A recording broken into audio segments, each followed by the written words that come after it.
Hello, ladies and gentlemen. Welcome to Ninja of the Woods. I'm your host, Big Jim. Tonight's episode is titled Haunted Objects. This will be a series of shows entitled Haunted Objects, so be sure to look for the titles. Guys, let's jump right in to the first story tonight. And I know that tonight's going to, the next couple episodes will probably be stories, but they're all connected to haunted objects. The first one I'm going to talk about was made into a movie, but what I'm going to tell you is what led up to it being made into a movie. In Jewish folklore, the Dybbuk box, I got you there. Dybbuk box is a small wine cabinet that is said to contain a malicious demon. Like I said, this Dybbuk box became famous when it was sold on eBay with a scary story attached to it. During sometime in September of 2001, I'm not going to name the names and stuff, but this certain guy that, had it on there, you could do the research, had it on eBay, lived in Portland, Oregon, and he was into going to estate sales. He would go buy things and take them to his shop that he had and refurbish them or refinish them and then sell them. Well, he had his eye on the Dybbuk box for his mother, but here into the story, I'll get into it and you'll see why, what went on there. But before he purchased this, he tried to come up with some backstory about the stuff, but he didn't realize it. The guy didn't realize, but an elderly lady who was the original owner of the Dybbuk box, she died around 103 years old. Her granddaughter was at the estate sale at this time. So she was in the concentration camps, the Jewish concentration camps in Poland during the Nazi War. Her grandmother was the only one out of her family that survived this whole ordeal. Her mother and her brothers and sisters all passed away during this time. The only reason why this woman survived, she escaped with some other prisoners and fled to Spain, where she stayed till after the war was over with. And that's where she got married, had children, acquired the Dybbuk box. She only had 3 items that she brought with her, a sewing machine, a Dybbuk box, and there was something else, I'm not sure. When she came to the U.S., that was the only 3 possessions that she brought with her over.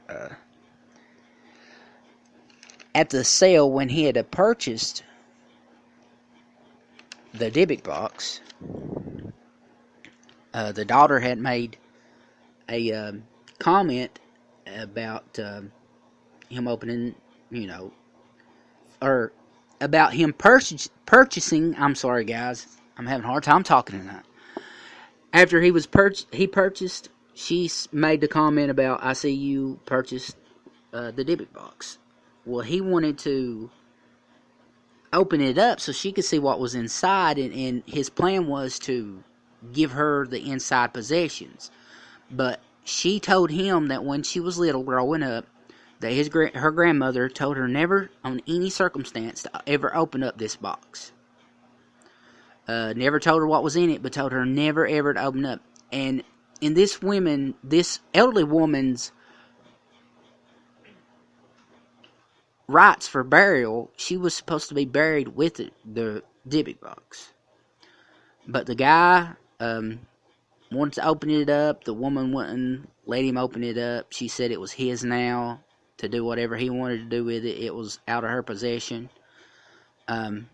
So he brought it home and was going to refinish it and give it to his, a gift to his mother on her birthday.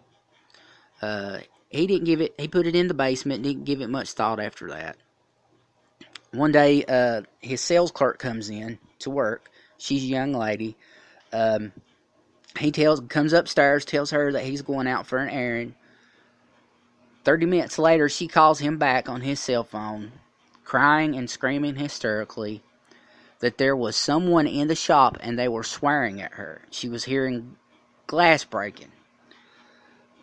And whoever it was had locked her into the shop and she couldn't get out.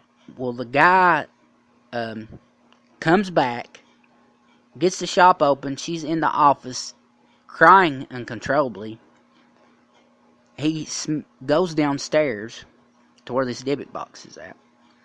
And the awfulest smell of cat urine he said he ever smelled hit him in the face. The reason why she was hearing the glass breaking, he got to looking and investigating. The light bulbs had exploded, and that's where she was hearing the breaking glass sound was coming from. So he went back upstairs to talk to her, and she was gone. She didn't even come back into work anymore after that, and he tried to, contact her and get her to talk about it, and she never would talk about it. So he decided not to finish the cabinet and give it to his mother at that time. So he put it back down into the basement. Well, a couple weeks later, his mother come to the shop to surprise him for lunch, to, visit with him. During her time there, the new clerk had been downstairs with her. She screamed and called for him. He come down there. She had had a stroke and was partially paralyzed and couldn't speak. So, he said he didn't think, that the event was caused by the Dybbuk box. But he sent it to his sister. She gave it back. Complained she couldn't keep the doors closed on it. Give it to his brother. He gave it back. Said it smelled like cat urine. A couple days later, they came for a visit, along with the families. They get to breakfast the next morning and realize they've been having dreams. And they all had the same dreams, and it was of a hag that was beating them, a demonic-like old woman.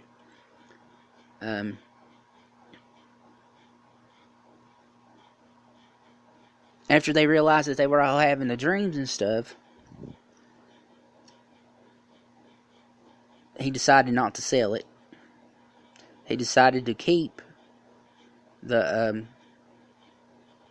Dybbuk box. And along with other things started happening after that. He was seeing shadow people. Things would be moved from one side of the house to the other. He had one incident where a smoke alarm went off after he put it out in an outbuilding. He went in there and there was no smoke, only the smell of cat urine. This bothered him so bad that he decided to sell this Dybbuk box on eBay. And that, my friends, is one crazy story I wanted to share with you guys. I've got a couple more things I want to share. Let me find my paper here, guys. I'm sorry. I've got, like I said, this series is going to be titled Haunted Objects. Tomorrow's show, and there will be a tomorrow show. I'm going to try to at least get one of these out a day. If I'm not able to get one out, I will let you guys know. I'll post it on the Facebook page, so be sure to go to facebook.com/Ninja of the Woods to get updates. Let's see. I've also got 2 more stories that you guys are really, really going to enjoy. They're about haunted objects. Once again, guys, if for more videos, don't forget to check out thecryptocrew.com. You can also subscribe to Crypto Watch on YouTube. And don't forget about us, like I said, on Facebook at facebook.com/Ninja of the Woods. Type on the message button to report a sighting of Sasquatch, a paranormal sighting, UFOs, whatever you want to tell us. If it sounds like it's a good enough story, guys, we might even put it on the show one day. You never know. But I would like, once again, to give a big shout out to my buddy Thomas Marcum of the Crypto Crew. Thomas does my editing and stuff for the videos. So be sure you guys like, and don't forget to subscribe on YouTube. Check out the other videos on thecryptocrew.com. There's lots and lots of interesting videos on there. And once again, guys, thank you all for listening. Have a great night, and God bless.